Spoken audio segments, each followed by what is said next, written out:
നമസ്കാരം. പ്രതിപക്ഷ നേതാവ് രാഹുൽ ഗാന്ധി വിളിച്ചു ചേർത്ത എംപിമാരുടെ യോഗത്തിൽ പങ്കെടുക്കാതെ ശശി തരൂർ. അതായത് ഇന്ന് ആണ് ഈ എംപിമാരുടെ യോഗം വിളിച്ചിരുന്നത്. കോൺഗ്രസിൻ്റെ 99 എംപിമാരുടെയും യോഗം വിളിച്ചിരുന്നത്. പാർലമെൻറ്റ് സമ്മേളനം നടക്കുന്നതിൻ്റെ പശ്ചാത്തലത്തിലാണ് ഈ യോഗം വിളിച്ചത്.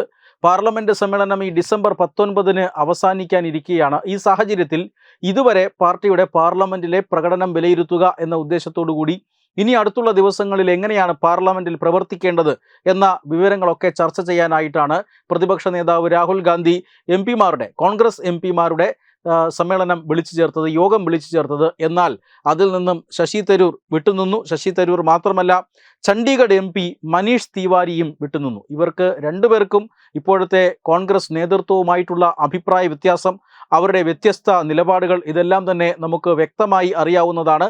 ഈ സാഹചര്യത്തിലാണ് 2 MPമാർ വിട്ടുനിൽക്കുന്നത്. ഇത് കോൺഗ്രസിനെ സംബന്ധിച്ചിടത്തോളം നാണക്കേടുണ്ടാക്കിയ കാര്യമാണ്. പ്രത്യേകിച്ചും പാർലമെൻറ്റ് സമ്മേളനം നടന്നുകൊണ്ടിരിക്കുന്ന സമയത്ത്. ഇത് പാർലമെൻറ്റിൻ്റെ ശൈത്യകാല സമ്മേളനം ആരംഭിച്ചതിന് ശേഷം 3ാമത്തെ യോഗമാണ് പ്രതിപക്ഷ നേതാവ് കോൺഗ്രസ് എംപിമാരുടെ യോഗം വിളിച്ചു ചേർക്കുന്നത്. ആദ്യ തവണ ഈ 3 യോഗത്തിലും ശശി തരൂർ പങ്കെടുത്തില്ല എന്നുള്ളതാണ്. ആദ്യത്തേതും രണ്ടാമത്തേതും യോഗം നവംബറിലാണ് നടന്നത്. ആദ്യത്തെ യോഗത്തിൽ ശശി തരൂർ പങ്കെടുത്തില്ല. അതിന് അദ്ദേഹം വളരെ കൃത്യമായ ഒരു ന്യായം പറഞ്ഞിരുന്നു. അതായത് എന്തുകൊണ്ടാണ് ഇതിൽ പങ്കെടുക്കാത്തത് എന്നതിന് ന്യായം പറഞ്ഞത് അദ്ദേഹം ആ സമയം വിമാനത്തിലായിരുന്നു എന്നാണ് അദ്ദേഹം പിന്നീട് ഇതിന് വിശദീകരണം നൽകിയത്. രണ്ടാമത്തെ യോഗം ഈ കഴിഞ്ഞ നവംബർ 18 നടന്നത്. ആ യോഗത്തിലും ശശി തരൂർ പങ്കെടുത്തില്ല. പകരം അദ്ദേഹം അന്ന് പറഞ്ഞ വിശദീകരണം ആരോഗ്യപരമായ കാരണങ്ങളാലാണ് എന്നാണ്.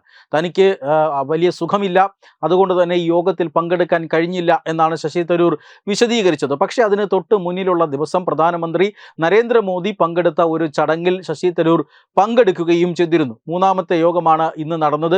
ആ യോഗത്തിലും ശശി തരൂർ പങ്കെടുക്കുന്നില്ല, സ്വകാര്യ ചടങ്ങിൽ പങ്കെടുക്കുകയാണ് എന്ന വിശദീകരണമാണ് 3ാം തവണ ശശി തരൂർ നൽകുന്നത്. അതായത് അദ്ദേഹം കഴിഞ്ഞ ദിവസം അദ്ദേഹത്തിന് വീർ സവർക്കർ പുരസ്കാരമൊക്കെ ലഭിച്ചിരുന്നതാണ്. ആ പുരസ്കാരം വിവാദമാക്കിയിരുന്നു കോൺഗ്രസിലെ ഏതാനും ചില നേതാക്കന്മാർ. സവർക്കറുടെ പേരിൽ ശശി തരൂർ ഇങ്ങനെ ഒരു അവാർഡ് വാങ്ങാൻ പാടില്ല എന്ന രീതിയിൽ ശക്തമായ സമ്മർദ്ദം നേതാക്കൾ നടത്തിയിരുന്നു. ഇതിനെ തുടർന്ന് പരിപാടിയിൽ പങ്കെടുക്കാതെ സ്വകാര്യ ചടങ്ങിൽ പങ്കെടുക്കാനായി തരൂർ കൊൽക്കത്തയിലേക്ക് പോവുകയായിരുന്നു. അവിടെ നിന്നും ഈ രാഹുലിൻ്റെ ചടങ്ങിലും പങ്കെടുക്കാൻ ശശി തരൂർ എത്തിയില്ല എന്നുള്ളതാണ്. കോൺഗ്രസുമായിട്ടുള്ള അദ്ദേഹത്തിൻ്റെ അഭിപ്രായ വ്യത്യാസം, ഭരണകക്ഷിയുമായിട്ടുള്ള BJPയുമായിട്ടുള്ള അല്ലെങ്കിൽ പ്രധാനമന്ത്രിയുമായിട്ടുള്ള അദ്ദേഹത്തിൻ്റെ അടുപ്പം, ഇതെല്ലാം ചർച്ച ചെയ്തുകൊണ്ടിരിക്കുന്ന ഒരു സാഹചര്യത്തിലാണ് ശശി തരൂർ ഒരിക്കൽ കൂടി രാഹുൽ ഗാന്ധി വിളിച്ച ഈ യോഗത്തിൽ. രാഹുൽ ഗാന്ധി രാജ്യത്തിൻ്റെ പ്രതിപക്ഷ നേതാവാണ്, മാത്രമല്ല ഇന്ത്യ മുന്നണിയുടെ നേതാവാണ്. കോൺഗ്രസിൻ്റെ മാത്രമല്ല മറ്റ് ഘടകകക്ഷികളുടെയും MPമാരെ നയിക്കേണ്ട ഒരു നേതാവാണ്. ആ നേതാവ് പറയുന്ന കാര്യങ്ങൾ കോൺഗ്രസിലെ MPമാർ തന്നെ ചെവിക്കൊള്ളുന്നില്ല എന്നുള്ളത് കോൺഗ്രസിനെ നാണക്കേടിൽ ആക്കിയിട്ടുണ്ട്. എന്തായാലും ശശി തരൂർ 3 യോഗങ്ങളിൽ നിന്നും വിട്ടുനിന്ന് കഴിഞ്ഞു. വെബ് ഡെസ്ക് തത്വമൈ ന്യൂസ്.